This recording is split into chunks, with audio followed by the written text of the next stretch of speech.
ભાઈ હવે શાળા ચાલુ થઈ ગઈ છે તે હવે આપણે મૌખિક પરીક્ષા આવવાની છે.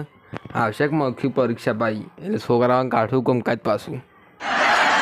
આ બહુ જો મૌખિક પરીક્ષા આવે કે એટલે આમાં ભાઈ બંનું લખેલું જો આકલા મને ખબર પડી જાય કોઈ ફોન આવશે. ફોન આવીને હું ફોન ઉપાડું એટલે શું કે યાર તાર ચોપડો લખાયો તો આપજે.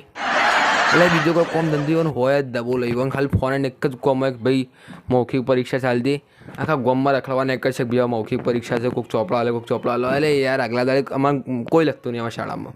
આગલા દાડે યાર મૌખિક પરીક્ષા દાડે પછી સાહેબ પાછી ધમકી આલજી ખબર છે તું લખીને ના આવ્યું બીજું કોઈ ના હું તને ફેલ કરી નાખું. એટલે બધા છોકરા બીવાઈ ગયા કા ફેલ કરી નાખશે ફેલ કરી નાખશે. પછી જોઈએ તો મારા હાળા સોપડો તો જે એક ઘેર જઈને અક્ષય ના પડ્યો મોય પાવો અક્ષય ના પડ્યો પણ મોય તો જઈને ચોપડા ફેદવાના પછી લખવા આખું આમ લખ પછી ખાવાની ભૂલી જાય પછી લખવાનું થાય પછી એવું થાય પાવું.